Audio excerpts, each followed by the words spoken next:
Good morning. हर हर महादेव, शंकर शंभू कैलाशपति। देखिए सुबह का आनंद। ब्रह्म मुहूर्त 3:38 पे लगता है। 4 बजे भगवान प्रभु सबको एक बार उठाते हैं कि आओ सवेरा हो गया है, आनंद लो, जो कल हुआ उसे भूल जाओ, आज एक चोट और मारो, एक प्रयास और करो, काम तुम्हारा हो जाएगा। ये आके धीरे से कानों में कहते हैं। लेकिन शरीर के अंदर 2 चीज़ें होती हैं, एक चेतन और एक अचेतन। एक जागृत होता है और एक सोया हुआ होता है। जो जागृत होता है उसको पूरा भरोसा होता है कि ये काम हो जाएगा, आज नहीं हुआ कल हो जाएगा, कल नहीं हुआ परसों हो जाएगा, और मेरा नहीं होगा तो किसका होगा। अगर ईमानदारी से मैं प्रयास कर रहा हूँ तो ईमानदारी और निष्ठा ही तो प्रभु देखते हैं, काम ज़रूर होगा मेरा। ये एक भावना से जिस व्यक्ति का जुड़ाव होता है उसका काम अवश्य हो जाता है, संपन्न होता है। सुबह सुबह ब्रह्म मुहूर्त में उठकर यदि आपने स्नान ध्यान करके 5 बजे घर से निकल गए और ऐसे किसी स्थान पे पहुंच गए, हर शहर में पंचतत्व उपलब्ध है। ये हमारे जनेश्वर मिश्रा पार्क का ये मतलब बनाया हुआ आर्टिफिशियल झील है, उसमें लगा हुआ ये फव्वारा है।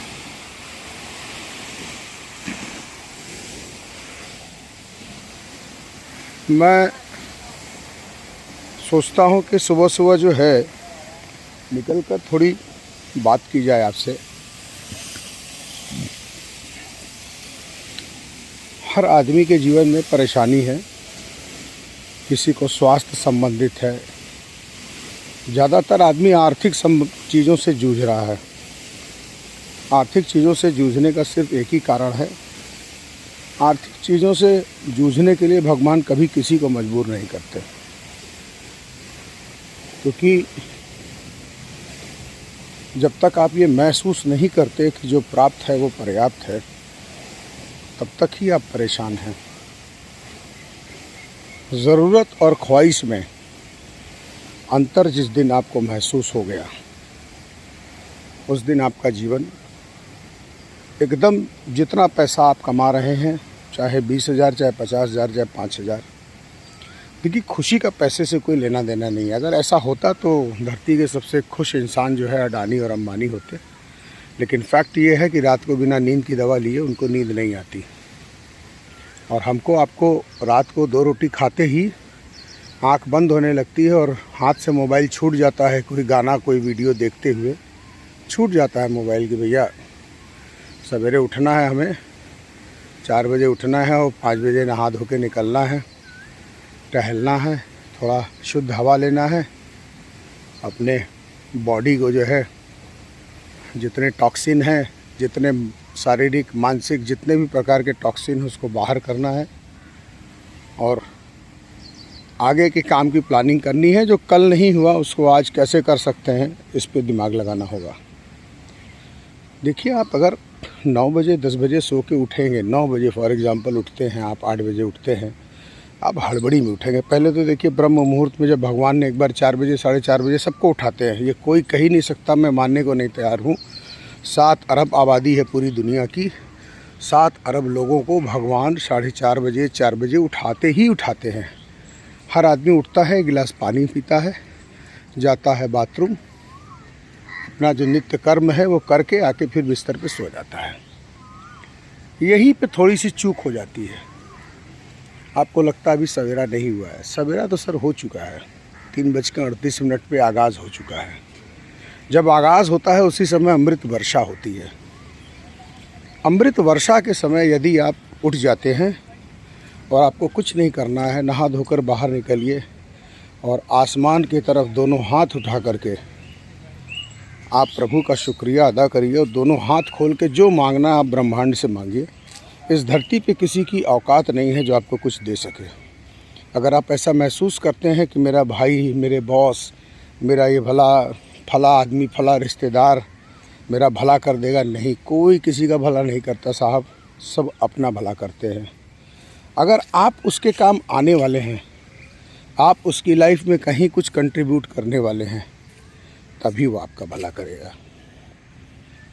इसको इत्मीनान से सोचिएगा कि अगर आपने बॉस के अप्रेजल में अगर अच्छा मार्क दिया होगा तो क्यों दिया होगा, कुछ तो आप में खास होगा, क्योंकि आप सिर्फ टारगेट पूरा कर रहे हैं, इस बात का आपको प्रमोशन नहीं मिलता है। आप टारगेट के अलावा क्या कुछ ऐसा करते हैं? दर्शन कीजिए पीपल के, महादेव के। नमः पते पार्वती हर हर महादेव शंकर शंभू कैलाशपति। ये देखिए कितनी सुंदर चीज़ें हैं। ये मिसिंग है आपके लाइफ में। आपके कष्ट का कारण, तनाव का कारण ये है, ये आबो हवा, ये चीज़ें, ये बातें, ये एहसास। कोई लिख गया है नाम पेड़ों पर किसी की याद में, उसे लगता है कि महादेव उसकी सुन लेंगे, उसके विचार उसके कानों में बुन देंगे, वो रूठा हुआ व्यक्ति लौट कर फिर से आ जाएगा, मेरी ज़िंदगी को संवार जाएगा। एक फीलिंग्स है, फीलिंग्स से लिख के जाते हैं लोग। आपने कभी ऐसा लिखा है? आपने कभी पेड़ों से बात करने की कोशिश की है? आप हमेशा परेशान रहते हो कि यार मैं फला आदमी से बात कर रहा था, इससे बात कर रहा था, वो मेरी सुनता ही नहीं है। क्यों बात करते हो इंसानों से?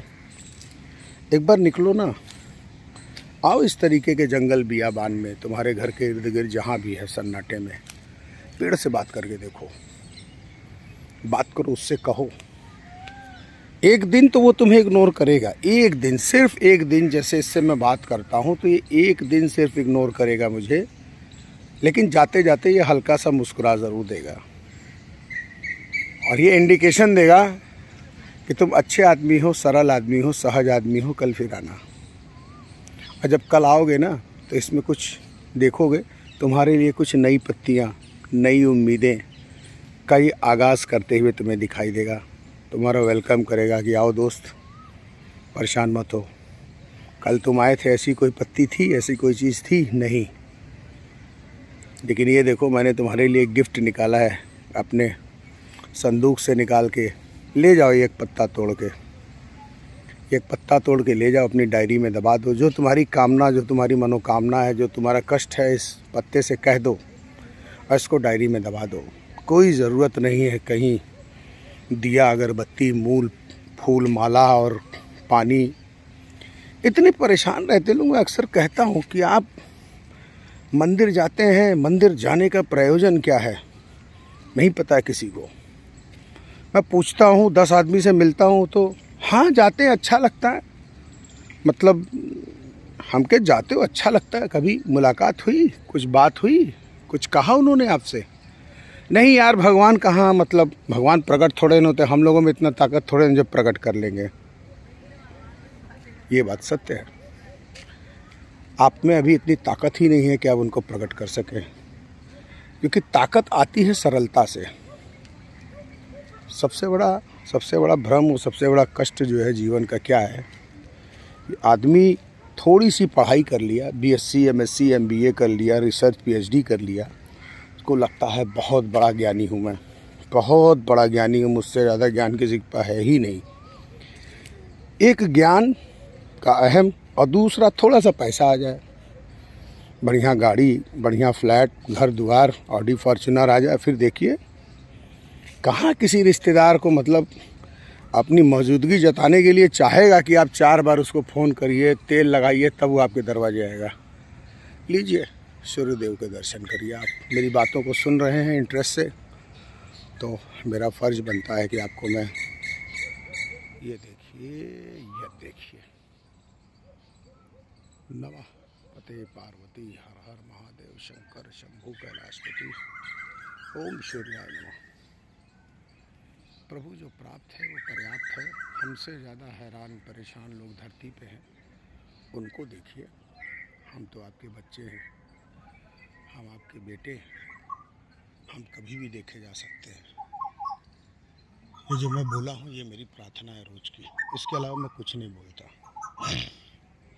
मेरा नंबर सबसे अंत में लगाइए, सबसे अंत में। और ज़रूरत समझिएगा तबै लगाइएगा, क्योंकि हम तो बच्चे हैं। बच्चों का क्या है, बच्चे तो उलूल जुलूल चीज़ों की डिमांड करते ही हैं। तो प्रांजल सिंह 49 के होके बच्चे नहीं हो सकते हैं। उनके बाप महादेव हैं अगर, तो महादेव से हम कोई ऐसी अनर्गल चीज़ की डिमांड नहीं कर सकते जो मेरे लिए ज़रूरी नहीं है।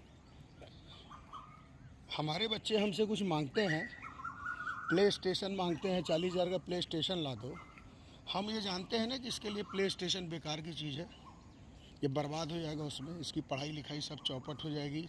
इसके 4 दोस्त यार और ख़राब होंगे जो मेरे घर में बैठ के वो भी खेलेंगे। तो मैं अपने बच्चे के साथ 4 और बच्चों का भविष्य ख़राब करूँगा। इस कारण से हम कहते हैं कि भैया प्ले स्टेशन नहीं, एक तो बहुत महंगा है, आई कैन नॉट अफोर्ड, और दूसरी चीज़ वो चीज़ तुम्हारे लिए अच्छी नहीं है।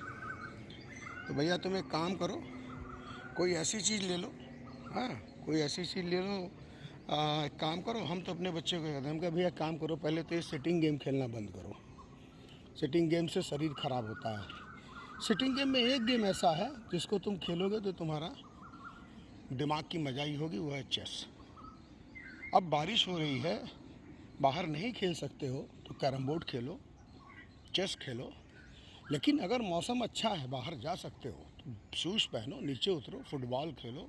हम लोग के ज़माने में छुआछूत था, बीस अमृत है, कुदम कुदाई है, तमाम तरीके खेल होते थे, पिड्डू होता था। और खेलो ना यार, खेलने के लिए कहाँ तुमको 50,000 रुपये का इक्विपमेंट चाहिए। पूरी कायनात, पूरा ब्रह्मांड भगवान ने तुमको मुफ्त में दिया है, और तुम 2 कमरे फ्लैट खरीदने के लिए परेशान हो। यही बात तो महादेव ने कही थी पार्वती से। पार्वती जी ने कहा कि आप सबको घर दे दिए, सारे देवताओं बड़े बड़े घर हैं, आलीशान महल हैं, हमको आप यहाँ हिमालय पर्वत घुमा रहे हैं और इधर से उधर जो है खाना बदोश जीवन, कभी इस पहाड़ी कभी उस पहाड़ी, क्या है ये। तो महादेव ने कहा कि अरे हम लोग के लिए घर द्वार मज़ा नहीं देगा। हम लोग देखो कितना बढ़िया मौसम, एकदम खुले आसमान के नीचे रहते हैं, बढ़िया मस्त रहते हैं। ऐसी कौन सी कमी है तुमको जो नहीं है, जो जो चाहती हो खाती पीती हो, पहनती हो, ऐश कर रही हो। अरे जब पूरी धरती ही मेरी है, पूरी कायनात ही मेरी है, तो काहे एक कमरे में बंद करना अपने आप को। ये महादेव ने कहा था पार्वती से। तो पार्वती जी ने कहा कि भाई आप देखिए हैं भगवान, आप प्रभु हैं और आप हमको बना रहे हैं बेवकूफ़। अब हम बेवकूफ़ बनने वाले हैं नहीं, हमको भी घर चाहिए। कहे घर चाहिए तो बनवा लो, हमको कौन दिक्कत है, बनवा लो, लेकिन भाग्य में घर वर है नहीं, हम कुंडली तुम्हारा जान रहे हैं। तो कहे अच्छा ठीक है, कुंडली छोड़िए, पहले आप बनवाइए, जिद है मेरी। तो कहा ठीक है। उन्होंने कुबेर को बुलाया, कहा भाई आपकी भाभी जी को घर चाहिए। कह रहे महाराज एकदम बन जाएगा। क्या बना दीजिए, कैसा आलीशान घर जिसमें ये रहें, खुश रहें भाई, सबसे सुंदर घर बना दीजिएगा। तो कुबेर जी बोले कि महाराज जब सुंदर घर बनाना है, नायाब बनाना है, तो क्यों नहीं थोड़ा सा आप कुबेर का आदेश कर देते। क्या नहीं, हम कुबेर को बोल देते हैं, कुबेर को बोल देते हैं कि अपना मुंह खोल दें, आपको जितना पैसा चाहिए होगा कुबेर से ले लीजिएगा, जितना खजाना जितना चाहिए ले लीजिएगा, तो पैसा आपके जो है मकान के आड़े नहीं आएगा, जाइए। तो विश्वकर्मा जी जो है उन्होंने प्लान किया कि लंका बनाएंगे, महल जो बनाएंगे वो सोने की बनाएंगे। तो सोने की लंका बनी और बन के तैयार हुआ। तो कहे कि भाई विश्वकर्मा जी कहे और कुबेर जी आके कि प्रभु घर तैयार हो गया है और फला तारीख को तिथि निकल गई है, इसका गृह प्रवेश कर लीजिए, चलिए वहाँ रहिए। पार्वती जी बहुत खुश, चलो भाई बन गई है अपना घर, हम भी रहेंगे घर में, क्यों हम किसी से हल्के में रहें।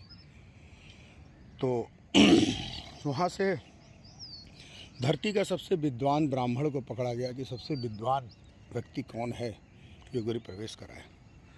तो धरती का सबसे विद्वान ब्राह्मण जो था वो रावण के पिताजी थे। अब नाम मुझे याद नहीं है, ठीक है, वो आप गूगल में सर्च कर लीजिएगा। वो पूजा कराते हैं, पूजा कराने के बाद जो है शंकर पार्वती जो है उनको जो भी दक्षिणा देते हैं, तो वो दक्षिणा लेते समय जैसे एक आदमी होता है ना कि आपको महसूस कराता है कि आप बहुत कम दे रहे हो, अक्सर कर ब्राह्मण महसूस कराते हैं, तुच्छ टाइप का आपको फील कराते हैं। कुछ उस टाइप का उसका बॉडी लैंग्वेज था, निगाह थी और इस तरीके का चेहरे का भाव था कि मतलब आप इतने बड़े होकर के ये दे रहे हैं हमको चिंदीगिरी। तो महादेव समझ गए, बोले कि अरे महाराज कुछ और चाहिए तो बताइए, मांगिए, मुंह खोल के मांग लीजिए। कह रहे जाने दीजिए प्रभु, क्या मुंह खोले। बोले अरे नहीं नहीं बोलिए, तो मन में जो भाव हो बोलिए, जो चाहिए। ऐसा कुछ नहीं है, जो आप मांगेंगे सब मिलेगा। तो पार्वती जी भी बोली हाँ हाँ आप मांगिए, तो ऐसा कुछ नहीं है, धरती पे जिसने जो मांगा इन्होंने दिया है सबको, आप भी मांग लीजिए। आज इनका मूड में है, ये मूड में है, खुश है। कह रहे रहने दीजिए फिर कभी। कह रहे नहीं भाई मांगिए। पार्वती जिद कर गई। पार्वती माता हमारी कहीं कि नहीं नहीं आप मांगिए। तो मांगने के साथ फिर ये हुआ कि फिर कहा कि भाई हमें ये जो लंका है ना, ये घर में बड़ा पसंद आ गया है। तो बोले बस तो हो गया ना आपका, गठजोड़ा करके बैठे थे दोनों लोग। बोले हो गया आपका। कह गठजोड़ा खोलो भाई। गठजोड़ा खोलवाए, बोले हो गया आपका। पार्वती मुंह देखने लगी महादेव का, कहे चलिए चला जाए अपने घर। पार्वती जी एकदम चुप। आधे रास्ते में बोली कि ये क्या हुआ हम लोग के साथ। बोले हमने तो कहा ही था कि आपके भाग्य में नहीं है, आप मेरी सुनती नहीं हैं। आप बताइए, हम ना कर सकते थे उस ब्राह्मण को। बोले नहीं, कैसे ना कर देंगे आप सबसे ऊपर हैं, देवों के देव महादेव हैं, आप सृष्टि चला रहे हैं, आपको ये हक नहीं है ना करने का। तब पार्वती को महसूस हुआ कि नहीं, हमारे जो पति हैं जो कह रहे हैं, पति परमेश्वर वही सत्य है। कुल मिला जुला के लाइफ में फ्रस्ट्रेशन, परेशानी, दिक्कतें सबके हैं। इन कहानी कथाओं से क्या है ना कि चूँकि मैं कहानी लिखता हूँ, कविताएं लिखता हूँ, शब्दों को जीता हूँ। मेरे अपनी पोइट्री के इंट्रोडक्शन की एक बुक में मैंने अपना इंट्रोडक्शन दिया है कि शब्दों को जीने, शब्दों को खाने वाला, शब्दों को बिछाने, शब्दों को ओढ़ने वाला, शब्द पे मरने, शब्द पे जीने वाला, शब्दों पे रोने वाला, शब्दों पे चीखने वाला, चिल्लाने वाला। ऐ सुनो मुझे मारने को हथियार मत लाना, तुम्हारे शब्द ही काफ़ी हैं। एक्चुअल में मैं इसी तरीके का इंसान हूँ। लोग मुझे बहुत शॉर्ट टेम्पर, गुस्से वाला इस तरीके का समझते हैं। हूँ मैं शॉर्ट टेम्पर, गुस्से वाला, लेकिन कभी सामने वाले ने ये नहीं महसूस किया कि ये शॉर्ट टेम्पर होता क्या। मैं बारूद हूँ, मैं बारूद हूँ। बस आप माचिस की तीली मत जलाया करो मेरे सामने। जैसे पेट्रोल पंप पे होता है ना कि आप पेट्रोल पंप पे सिगरेट नहीं पी सकते, तो आप उसका पालन करते हैं। पेट्रोल पंप पे आप सिगरेट नहीं पीते, आगे बढ़ के पीते हैं। मेरे जानने वालों से एक निवेदन है सिर्फ, अगर उनको कभी ऐसा लगा हो कि मैं हर्ट कर गया, उनको कड़ा बोल गया, तो पहले तो मैं आत्मिक रूप से माफ़ी मांगता हूँ हाथ जोड़ के। और एक निवेदन करता हूँ कि कभी भी कुछ ऐसा मत बोलिए जो हर्ट करे। कि प्रांजल सिंह का आप सब कुछ ले लीजिए, कभी भी कोई मित्र यार परिवार का ये नहीं कह सकता कि मैंने ये मांगा था मुझे नहीं मिला। मैंने एकदम तुरंत हाँ होती कि हाँ हाँ एकदम। कभी किसी ने गाड़ी मांगी तो मैंने तेल फुल करके दिया है। उसने कहा भी कह रहे भैया हम तेल भरा लेते, ये है वो। हम कह रहे भाई मेरा सौभाग्य है कि आप मेरी गाड़ी ले जा रहे हैं, मेरा सौभाग्य है कि मैं इतनी हैसियत अभी रखता हूँ कि उसमें तेल फुल करके दूँ। अब आगे तेल ख़त्म होगा आपकी यात्रा में तो आप भराइएगा, लेकिन एक टंकी तेल तो बनता है ना हमको देना, अगर मेरी क्षमता है तो बस यही जीवन है मेरा। और बहुत आनंदित हूँ आज की तारीख में। मैं कह सकता हूँ खुले किसी भी मंच से, किसी भी जगह से, कि धरती का सबसे सुखी और सबसे खुश इंसान यदि कोई होगा तो प्रांजल सिंह है। क्यों है?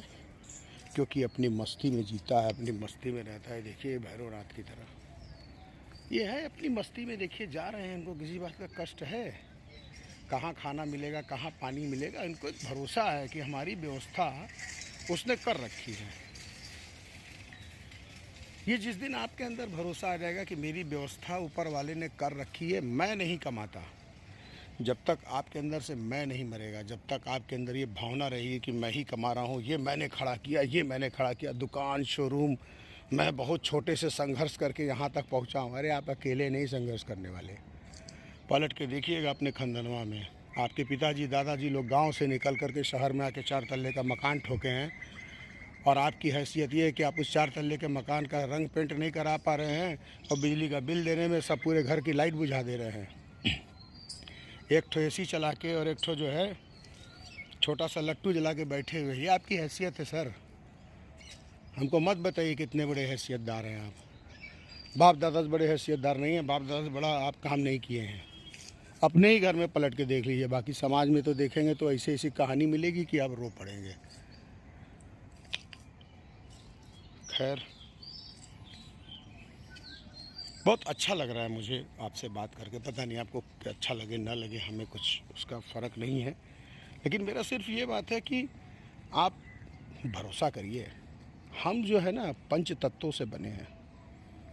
5 तत्व सबको पता है, ऐसा कुछ भी नहीं मैं बोल रहा हूँ जो नहीं पता है। लेकिन होता क्या है, एक बाप एक बेटे को 50 बार एक ही बात क्यों बोलता है। मैं आपका बाप नहीं हूँ, आपका बाप क्लेम नहीं कर रहा हूँ, मैं आपका मित्र हूँ, दोस्त हूँ, आपका शुभचिंतक हूँ। और अगर मैं टेढ़ा बोलता हूँ ना, तो टेढ़ा इसलिए बोलता हूँ कि निंदक नीरे राखी है। मैं आपका मित्र नहीं हूँ, मैं आपका निंदक बनना चाहता हूँ। आपकी गलतियों पे टोक के निकल जाऊँगा। आपका 500 करोड़ नहीं 5000 का एम्पायर होगा। अगर आप गलत होंगे तो धीरे से कान में बताऊँगा कि गलती सुधार लीजिएगा, ये दिक्कत में आ जाएंगे आप गिरने वाले हैं मुँह के बल, हाथ गोड़ सब टूट जाएगा, ख़त्म हो जाएंगे, आप हॉस्पिटल में नज़र आएंगे। ज़िंदगी आपकी सलाखों के पीछे गुजरेगी। ऐसे ऐसे लोगों को मैंने बताया कि आप जिस चीज़ में लिप्त हैं, मेरे पास ऐसे ऐसे काम के ऑफ़र आते हैं कि प्रांजल भाई आपके संबंध इतने बड़े बड़े लोगों, खाली एक उनसे मीटिंग करा दीजिए, एक वो फ़ोन कर देंगे, इसमें जो है ये इतनी बड़ी डील हो जाएगी और आपको 25-30 करोड़ रुपए मिल जाएगा। हमने कहा आपने बोला मिल गया। बोले मतलब? बोले भाई 25-30 करोड़ रुपए नहीं चाहिए हमें, मेरा घर मात्र 60,000 रुपये में चल जाता है।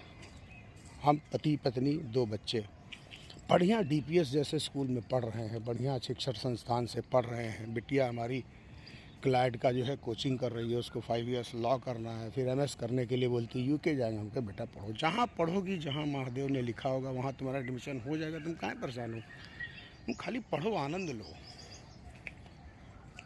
लेकिन फैक्ट है कि अगर वो MS करने के लिए 50 लाख रुपए चाहिए होगा तो हमारे पास 50 लाख रुपए में 5 लाख रुपए नहीं है। लेकिन एक भरोसा है, आज तक मेरा कोई काम नहीं रुका, आगे कैसे रुकेगा, क्योंकि हमारे बाप बैठे हैं। मैं सोमवार को जन्मा हूँ काशी में और रंग मेरा काला है। मैं स्वयं में महादेव को देखता हूँ और महादेव के पास जो भी जाते हैं लोग फूल माला लड्डू पेड़ा दूध लेके जाते हैं कि ये मेरी ये कामना वो कामना। मैं कोई कामना लेके नहीं जाता, मैं अपने बाप से मिलने जाता हूँ। कभी कभी ऐसा हुआ है बिना नहाए धोए गया हूँ, फूल माला तो दूर है, बिना नहाए धोए। कि बाप से मिलने के लिए आपको सोचना पड़ता है क्या कि पापा कमरे में जाना है तो नहा के जाएंगे तभी पापा हमको अपने गोद में बैठाएंगे, या पापा मेरी बात सुनेंगे, भगा देंगे कि यार तुम नहा के नहीं आए, मेरे लिए लड्डू पड़ा नहीं लाए, तुम्हारी कोई बातें नहीं सुनेगी। ऐसा है क्या? माँ से मिलने के लिए नहाना ज़रूरी है क्या? तो फिर मानव दुर्गा से मिलने के लिए नहाना क्यों ज़रूरी है? पूछिएगा कभी अपने आप से। आप भगवान को खाली मूर्ति समझते हैं ना, दिक्कत ये है। बाप आपका महादेव है जिसने आपके बाप दादा को जन्म दिया, माँ आपकी मानव दुर्गा है जिसने आपकी माँ को जन्म दिया। तो माँ तो आपकी माँ है ही है, वो तो पूजनी है ही, जिसने आपको 9 महीना रख करके आपको कोख में सींचा है और 4.5 लीटर का खून जो है आपके शरीर में बह रहा है रक्त में। माँ बाप ही बाप हैं, लेकिन उनके भी बाप जो है ना, जो आपके दादा हैं परदादा हैं, वो महादेव हैं, मानव दुर्गा हैं। आप उनको तो पूजते हो। हमारे दादा दादी की हम पूजा करें, माँ बाप की ना करें, ऐसा हो सकता है क्या कि आपके ऊपर कृपा हो?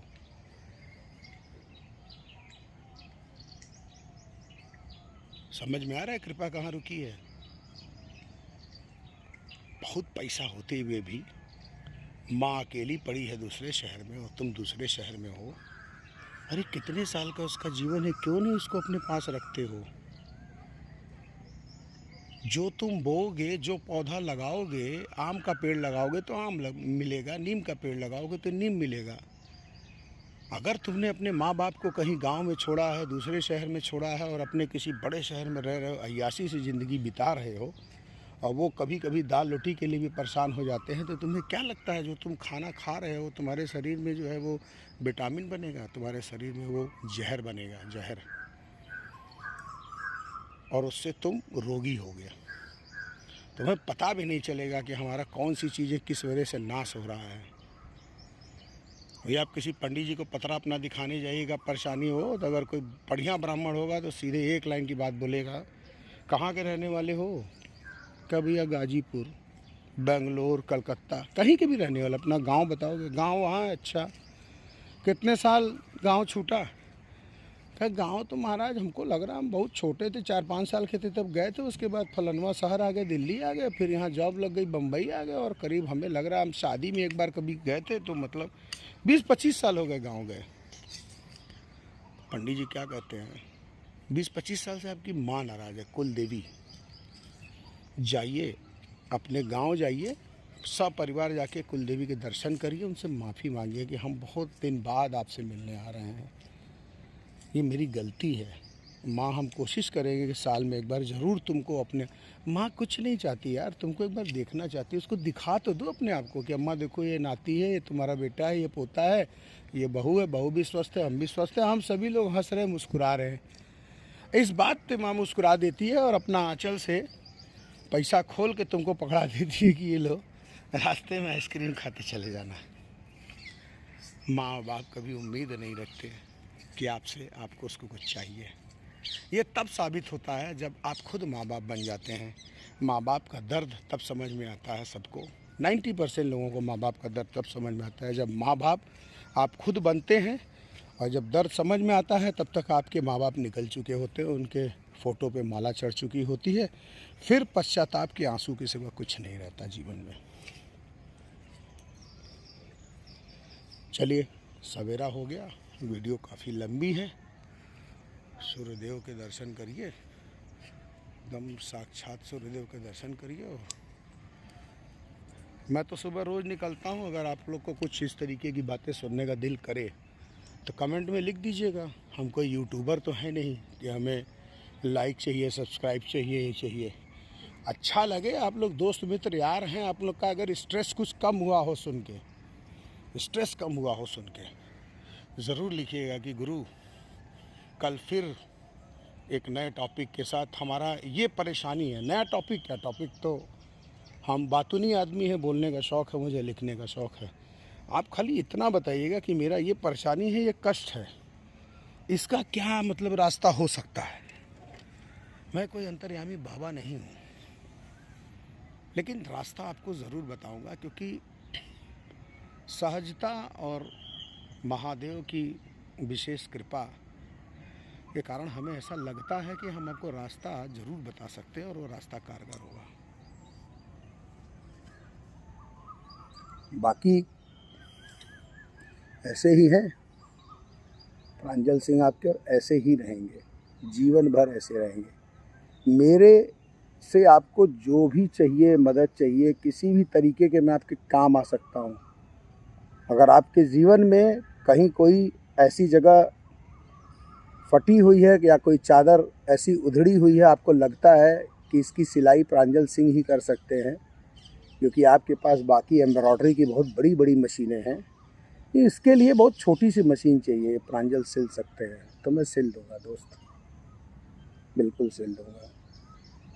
मुझे कुछ नहीं चाहिए, आप लोगों का प्यार और आशीर्वाद की वजह से मैं खड़ा हूँ, आनंद ले रहा हूँ। लोग 1 महीने की नौकरी छूट जाती है तो बिल बिलाने लगते हैं कि कहाँ से खाएंगे पिएंगे। ये आप लोगों का आशीर्वाद, महादेव की विशेष कृपा है कि 2 साल से मैं अपनी ज़िंदगी आनंद से जी रहा हूँ। जो चाहिए, बच्चों को जो चाहिए, पत्नी को जो चाहिए, हमें जो चाहिए, सब महादेव देते हैं, सब महादेव देते हैं। हमें 2 रुपये की ज़रूरत होती है, महादेव 5 रुपया देते हैं। इसीलिए रोज़ की प्रार्थना हाथ उठा के यही कहता हूँ कि हे प्रभु, जो प्राप्त है वो पर्याप्त है, प्राप्त है वो पर्याप्त है। हमसे ज़्यादा हैरान परेशान लोग हैं, उनको देखिए, हम सब परिवार स्वस्थ मस्त प्रसन्न हैं। आप जो भी करेंगे वो आपका निर्णय है, हमें सब कबूल है।